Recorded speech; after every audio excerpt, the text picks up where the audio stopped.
Bonjour à tous et bienvenue chez Philomène Atelier.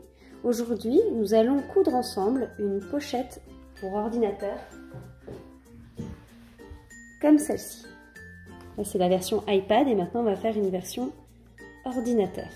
Vous avez 3 tailles dans le tuto, donc pour l'iPad, une deuxième taille pour les 12-13 pouces et une troisième taille pour les 14-15 pouces.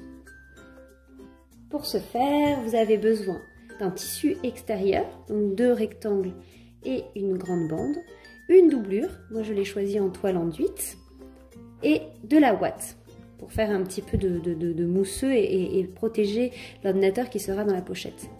Un fil et un zip. En première étape, nous allons assembler la ouate avec notre tissu extérieur. Aussi pour la bande. Donc on les pose l'un sur l'autre, donc l'endroit du tissu vers nous, et on va épingler tout autour. Et ensuite, soit on peut surfiler, ou on pique tout près du bord.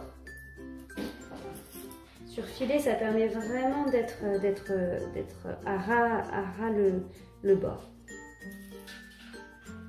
On y va.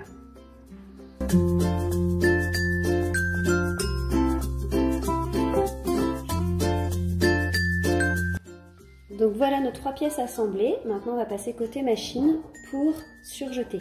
Si besoin, là je vais donner un petit coup de ciseau pour égaliser.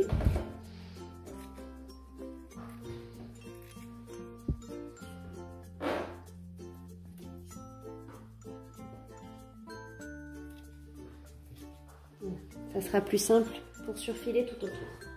C'est parti. Donc maintenant, on va positionner notre tissu. On va sélectionner le point zigzag de notre machine. Et c'est parti.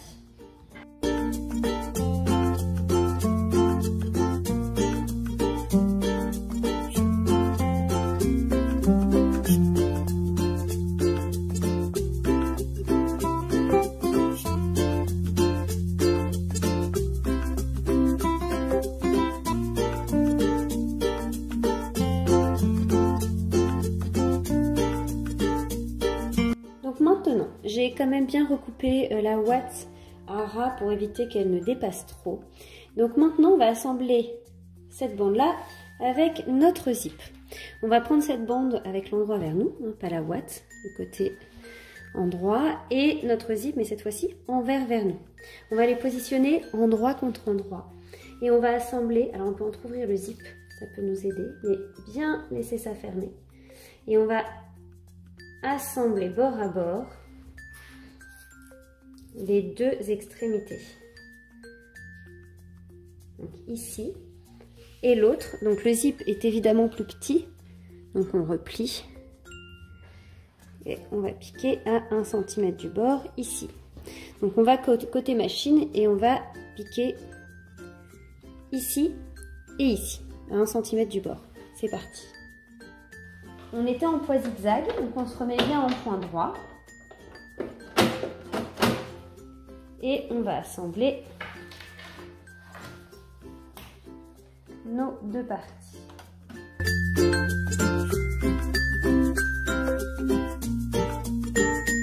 Donc maintenant, on va marquer des repères. Donc le premier repère va être au milieu du zip. Donc j'ai pris une règle, mais on peut aussi tout simplement en 2. Alors j'ai pris un stylo friction qui part à la chaleur et on peut mettre 2 repères. Donc, au milieu, c'est mes repères A. Je vais mettre un petit. Donc ça c'est mon repère A. Ensuite, on va prendre le haut de l'extérieur et de la même manière, on va mettre un repère B et un repère C tout en haut. Donc je les plie en 2, on peut aussi mesurer. Hop.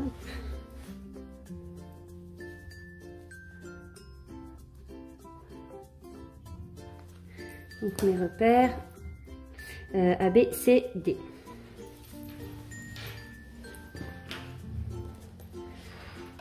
Enfin, ici aussi.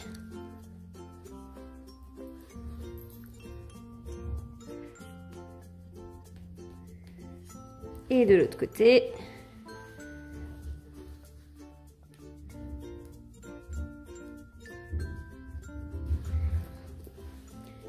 Et enfin, au milieu de la bande. Ici aussi. Donc je mets bien en haut et en bas. Ça va nous permettre d'aligner bien nos repères les uns aux autres pour assembler ces trois morceaux. On commence par prendre notre premier carré avec l'endroit vers nous et notre zip avec l'envers vers nous. Et on va assembler le repère du zip au milieu avec ce repère-là. Et on épingle. De même, on va assembler ce repère-ci avec celui-là.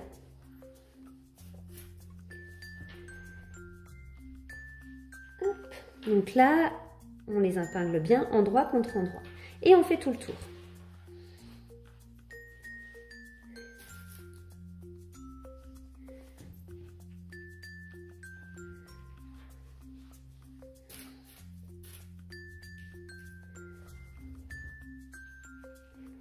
Donc on va bien jusqu'au bout des angles.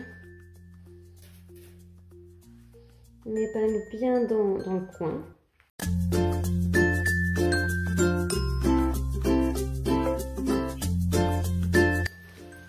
Et on va piquer à 0,5 cm tout autour. C'est parti pour faire le tour de la pochette.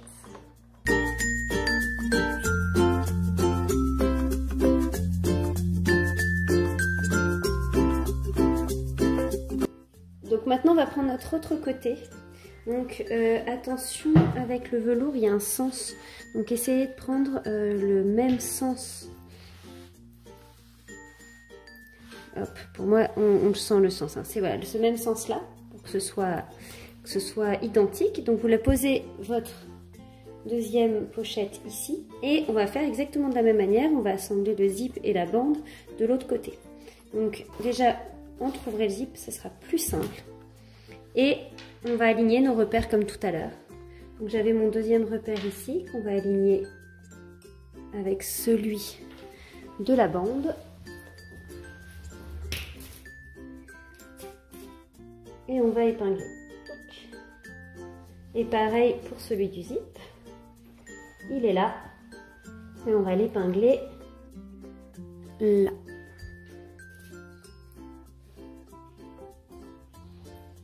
Voilà. Et on va faire tout le tour comme tout à l'heure. Je vais commencer par ici.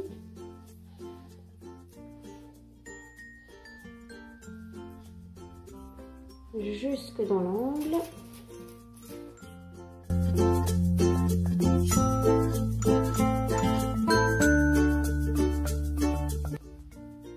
Et on va de même piquer tout autour à un gros 0,5. Simplement, j'ai oublié de vous dire, ici vous allez vous piquer bien jusqu'ici, mais vous n'allez pas piquer ce petit surplus qui servira à coudre la doublure. Donc ici, il faut s'arrêter. J'ai oublié de le faire moi tout à l'heure. Donc j'ai décousu. Mais voilà, vous piquez jusqu'ici, jusqu'en dessous, jusque vraiment au bord. Et on recommencera ici. Comme ça, il faut que ce petit volet il soit libre. Donc du coup, suite à ne pas coudre cette petite... ce que je vous ai raconté, là, ne pas coudre ce petit volet, on va commencer plutôt sur le côté. Hop. Et on y va.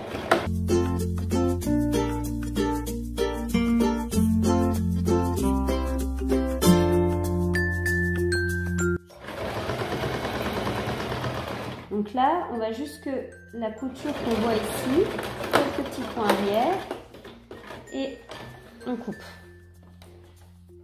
Et on va recommencer de l'autre côté. Donc au niveau de la couture aussi. C'est un peu épais, donc prenez bien le temps de vous installer.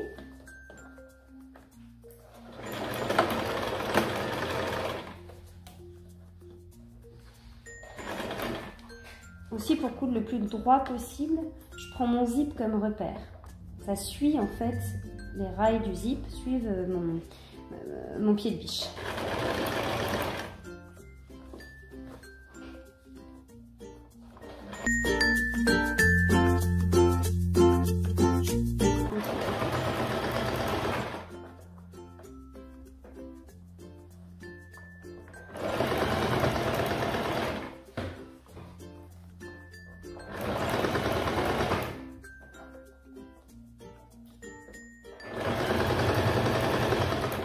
Si la tirette du zip vous embête, vous pouvez enfoncer votre aiguille, vous soulevez votre pied de biche.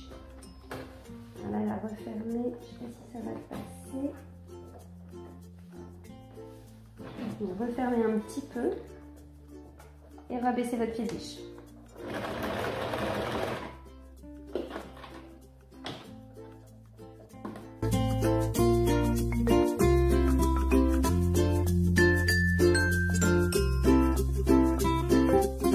Donc plusieurs choses. Avant de continuer, je vous invite à retourner votre pochette pour vérifier qu'il n'y a pas de couture qui dépasse. Donc par exemple ça, on peut reprendre un petit, si on a des petites choses comme ça, on peut reprendre derrière un petit peu plus loin pour éviter de voir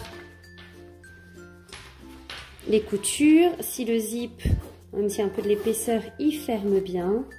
Voilà, si vous êtes satisfait, parce que voilà le rendu de la pochette, il reste ensuite à assembler la doublure avec. Si vous êtes satisfait, avant de passer à la suite, on va découper, dégarnir un petit peu. Donc par exemple, là il y a des petites pointes. On peut la couper. Ici aussi, en fait avec mon zip, parce que l'arrondi est difficile à prendre complètement. Donc ça permet de couper les petites pointes qui dépassent. Ici aussi, donc ça s'appelle dégarnir. On enlève un petit peu de couches, en fait tous les angles.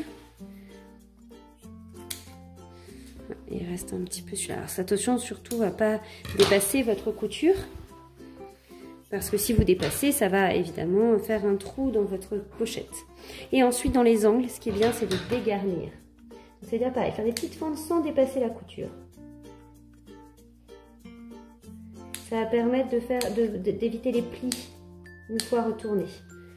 Donc c'est intéressant, notamment dans les arrondis, donc plein de petites fentes, sans dépasser notre couture qui est là.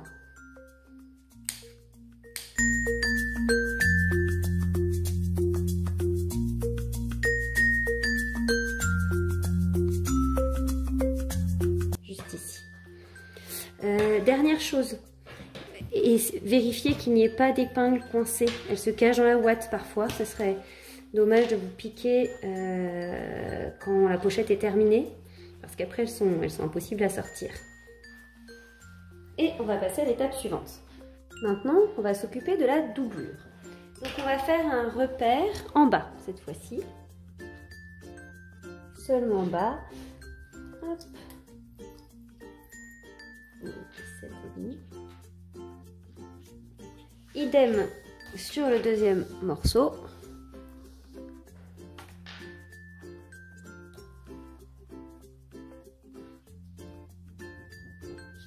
Et idem sur la longue bande. Je vais la plier en deux. La technique de tout à l'heure.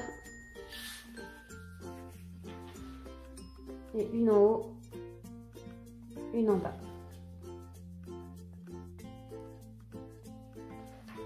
Voilà. Ensuite, on va prendre notre première partie de la doublure, endroit vers nous. On va prendre la bande envers vers nous. Et on va assembler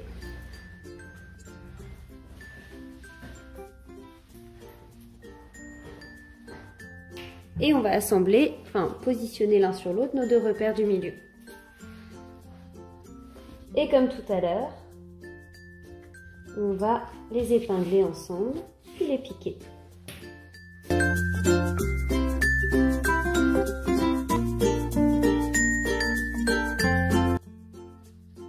Donc ici, on va bien laisser 1 cm. On va s'arrêter 1 cm avant la fin.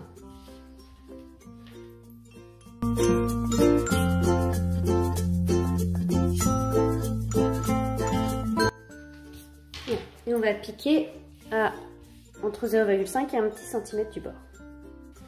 Donc on démarre bien, pas au bord de la bande, mais à 1 cm.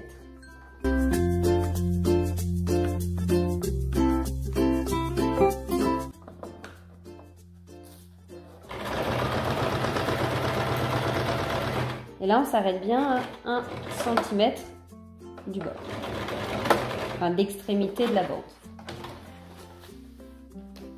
Donc de la même manière, on prend la deuxième partie de la doublure. Donc avec notre petit cran ici, on va prendre notre bande envers vers nous. Et de la même manière, on va les positionner ensemble, l'une sur l'autre avec le repère.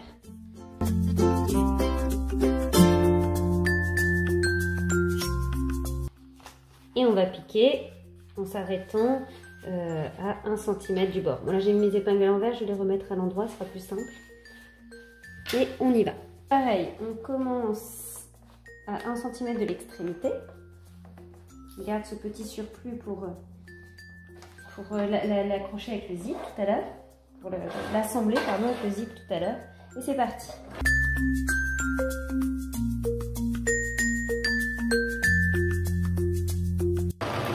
Donc on s'arrête bien 1 bon centimètre avant l'extrémité.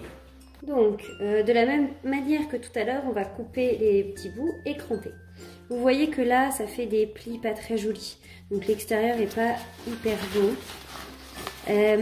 Moi j'ai pris mes chutes de tissu, donc j'ai coupé dans la bande. Pour éviter ces plis, il faut en fait couper votre tissu dans le biais. C'est-à-dire, au lieu de le couper droit en longueur ou en largeur, vous le coupez dans la diagonale de votre tissu. Et comme ça, vous aurez l'élasticité du tissu. Et ça permettra, dans les tours, de ne pas faire de plis, en fait, d'avoir des tours beaucoup plus jolis. Donc voilà, moi j'ai vraiment voulu optimiser mes chutes de tissu, donc j'accepte ce petit défaut. Mais pour éviter, prenez bien votre tissu en biais. Donc on va couper les angles.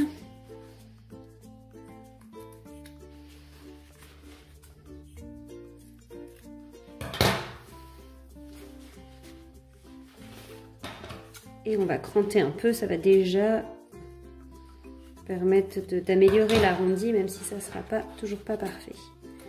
Voilà, et on crante. Donc sans dépasser la ligne de couture, évidemment.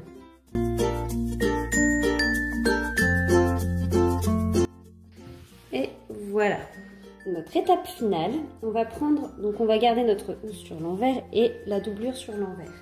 Et on va les assembler. Donc on va commencer par ici, donc endroit contre endroit, non pas endroit contre endroit, pardon, donc endroit de la doublure sur envers du zip, tout autour. Donc on commence par notre petite, on appelle ça rabat qu'on a laissé en plus. On va assembler tout bien bord à bord. Donc là c'est bon, ici. Ensuite on va commencer par là.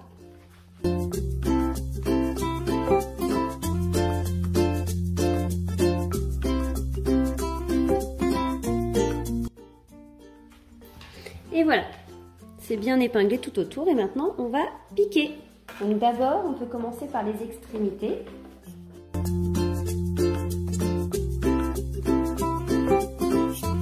Pareil de l'autre côté.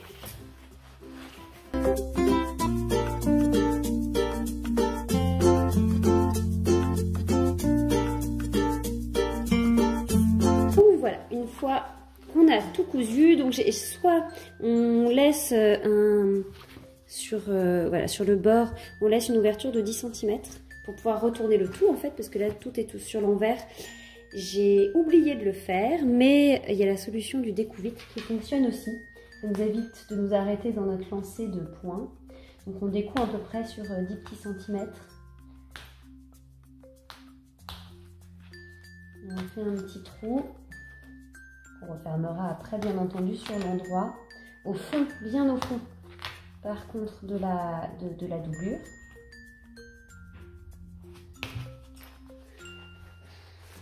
Encore un tout petit peu.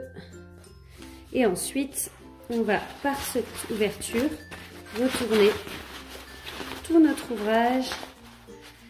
On fait une grosse boule, on tire pas trop pour éviter de déchirer nos coutures. Tout doit rentrer. Si vous voyez que tout ne passe pas, c'est que votre trou est trop petit, mais ça devrait le faire.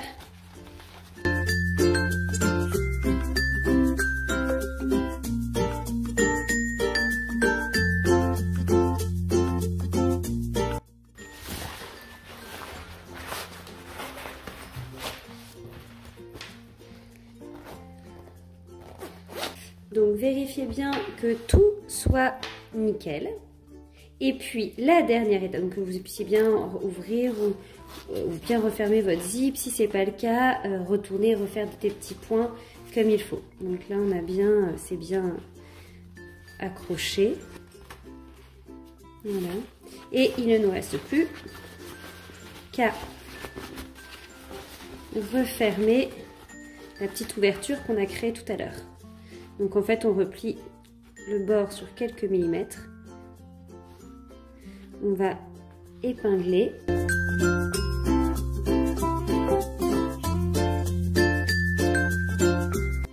Et on va piquer tout près à 2 mm du bord.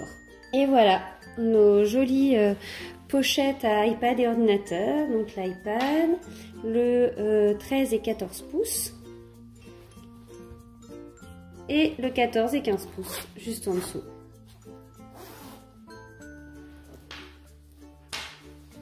Donc n'hésitez pas à suivre d'autres tutos de Philomène Atelier, donc sur notre site ou sur notre compte YouTube. Retrouvez aussi tous nos patrons, nos kits couture, tricot, broderie et notre ensemble de tissus et mercerie que vous voyez ici. Un grand merci d'avoir suivi cette vidéo et à bientôt pour de nouvelles cousettes.